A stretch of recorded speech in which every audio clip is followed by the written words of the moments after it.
नमस्कार, स्वागत है। आप देख रहे हैं प्राइम टीवी। मैं हूं आपके साथ अदिति मिश्रा। समाजवादी पार्टी के अध्यक्ष अखिलेश यादव अब इस वक्त पूरी तरीके से पीडीए को धार देते नजर आ रहे हैं।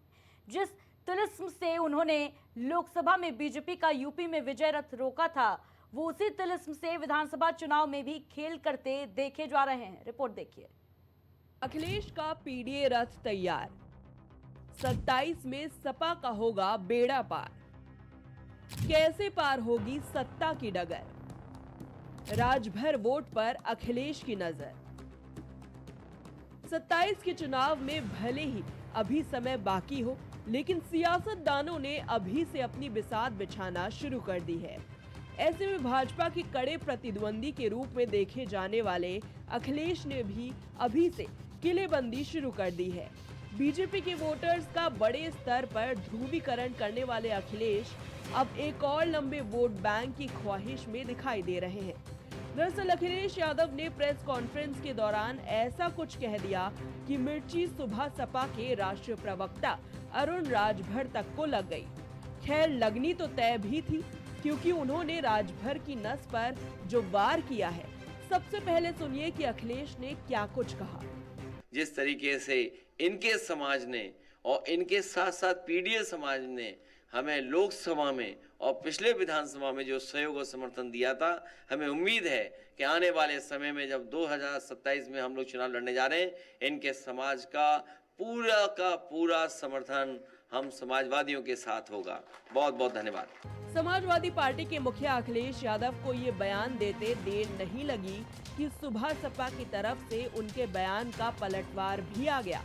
सुबह सपा के राष्ट्रीय प्रवक्ता अरुण राजभर ने पलटवार कर दिया।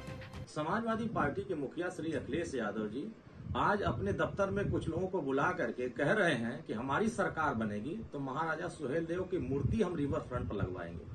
अरे भैया, पूरा नमवा तो ले लिए होते कि महाराजा सुहेलदेव राजभर की मूर्ति लगवाएंगे। आपको उत्तर प्रदेश के लोगों ने 4 बार मौका दिया, सत्ता पर बैठाया, मुख्यमंत्री बनाया, तो महाराजा सुहेलदेव राजभर का नाम तक नहीं ले पाए आप। और आप नाम तो छोड़ दीजिए, कभी जिक्र ही अपने संगठन में नहीं कर पाए कि महाराजा सुहेलदेव राजभर भी धरती पर रहते हैं या वो भी कोई महापुरुष थे।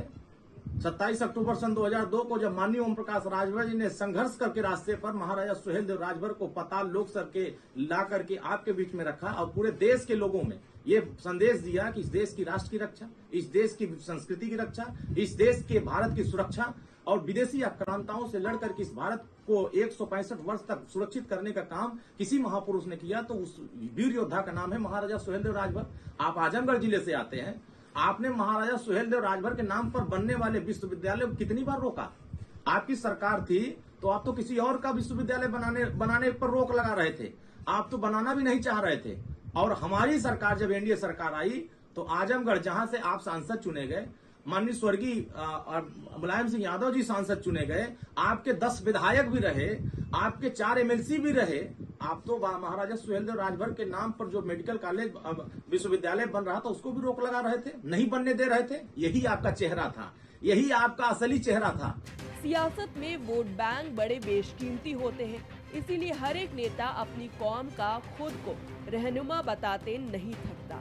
कभी मुस्लिम और यादवों की इर्द गिर्द सिमटी सपा ने लोकसभा में पीडीए के सहारे ऐसा कमाल किया जिसकी अखिलेश ने भी कल्पना नहीं की थी। इस चुनाव से अखिलेश ये समझ गए कि वोट बैंक किसी के भी हो, खिसकाए जा सकते हैं।